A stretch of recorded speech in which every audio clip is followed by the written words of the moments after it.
dans ce capitaine. Ici, le thème abordé, c'est la prévision des ventes. Et l'énoncé est le suivant. L'entreprise Piten fabrique et vend des chapeaux pour les professionnels de la navigation et pour des fabricants de bateaux.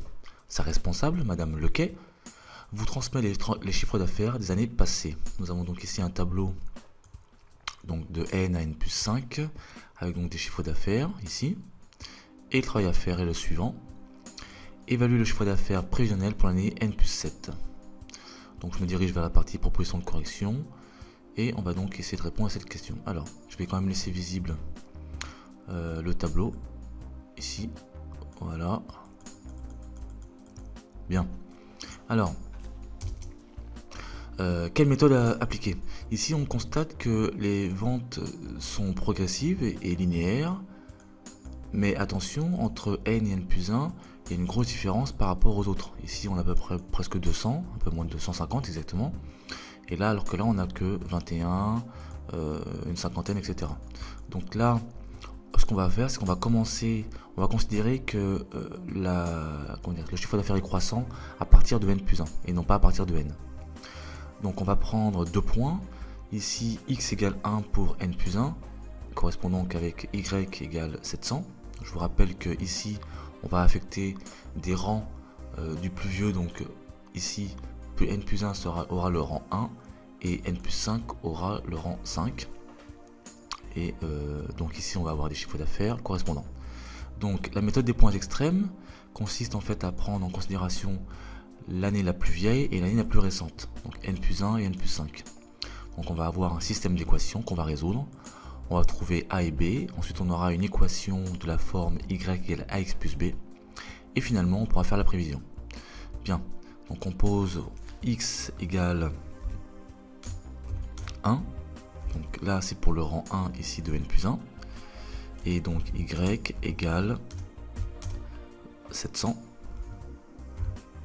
Voilà. Ça nous donne un point. Et le deuxième point, ça va être X égale eh bien 5. Puisque ici, c'est le rang 5. 1, alors 1, 2, 3, 4, 5. Et Y, donc le Y correspondant en face, c'est 829 ici. Donc Y égale 829. Donc avec ces deux points, on va pouvoir créer un système d'équations. Donc on va avoir dans un premier temps donc 700 égale 1 fois A, donc A plus B, et 829 égale 5A, puisqu'ici on a 5, donc AX, je vous rappelle que c'est AX plus B, donc AX, donc c'est 5A ici, 5A plus B. Donc voici le système d'équation. Ce qu'on va faire ici, on va mettre entre parenthèses petit 1, et ici petit 2. Voilà. Donc là maintenant on a un système d'équations que l'on va résoudre. Alors ce qu'on va faire, on va prendre la deuxième moins la première.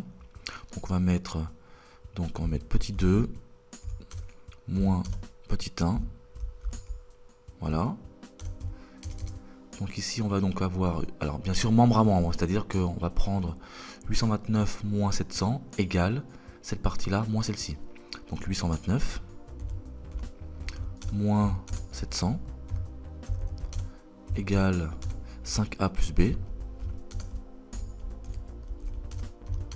moins, alors je mets directement, moins A moins B, puisqu'ici c'est moins l'ensemble, donc moins entre parenthèses A plus B, et lorsqu'on enlève la parenthèse, les signes qui se trouvent à l'intérieur changent. Donc on aura moins A moins B. Moins A moins B.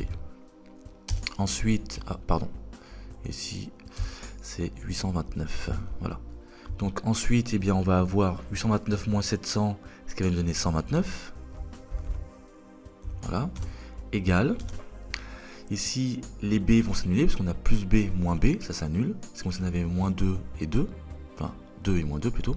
Donc 5A moins A. Donc c'est comme s'il y avait un A ici. Donc ça fait 5 moins 1, 4. Ça fait 4A. D'où A égale, oui, donc là ça va pas, voilà, A égale, ça se met automatiquement, hop, hop, voilà. Donc A égale, donc on va isoler A. Ici on a 4A, c'est-à-dire 4 fois A. On va donc passer 4 de l'autre côté de l'égalité. Ça va devenir donc une division. On aura donc 129 divisé par 4. Donc 129 divisé par 4. Donc d'où A égale 129 divisé par 4, c'est-à-dire c'est 32,25. Donc A égale 32,25. Donc on a trouvé la valeur de A. Donc ensuite, ce qu'on va faire, eh bien, on va remplacer A dans l'une des deux équations. Ce que je vais faire, je vais prendre la première, c'est-à-dire celle-ci, ici, 700 égale A plus B. Et je vais remplacer A par sa valeur, 32,25.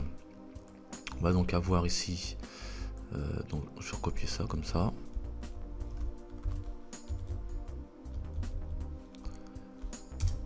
Voilà. Donc ici, on va avoir 32,25. Donc je remplace A par sa valeur, tout simplement. Ensuite, je vais isoler B. Donc B, ici, je vais le laisser. 32,25, je vais le passer de l'autre côté, donc il va devenir négatif. On va donc avoir ici B égale, eh bien, 700. Pardon. Donc 700 moins 32,25.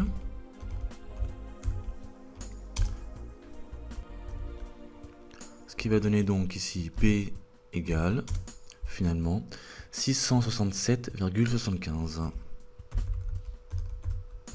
Voilà, avec des B minuscules.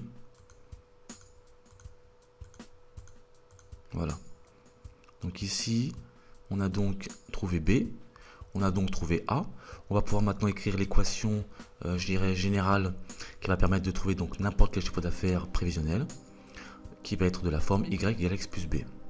Donc ici, Y égale donc AX plus B. Avec les chiffres, eh bien, ça va nous donner concrètement Y égale AX, ça va être 32,25X. Voilà. Plus B, c'est-à-dire 667,75. Donc voilà. Ensuite, eh bien, on va remplacer X par le rang concerné de l'année. Ici, on recherche l'année N plus 7. Ici, à N plus 5, nous en sommes au rang numéro 5. N plus 6 sera le rang numéro 6. Et N plus 7, le rang numéro 7. Je vais donc remplacer X par 7. Donc Y égale 32,25. Multiplié par 7. Plus 667,75. Donc ici on va avoir donc Y égale 225,75 plus 667,75. Et donc on a finalement Y égale 893,50. Donc voici la valeur. Alors je vais mettre des parenthèses, ce sera plus clair ici. Voilà, oups. Voilà. Donc 225,75 bien sûr c'est 32,25 x 7. Hein, et la somme des deux nous donne donc 893,50. Voici donc le chiffre d'affaires prévisionnel pour N plus 7, selon cette méthode. Cet exo vidéo est maintenant terminé. Je vais donc ici double-cliquer et je me rends vers la partie énoncée. Et je vous dis à bientôt sur exo vidéo.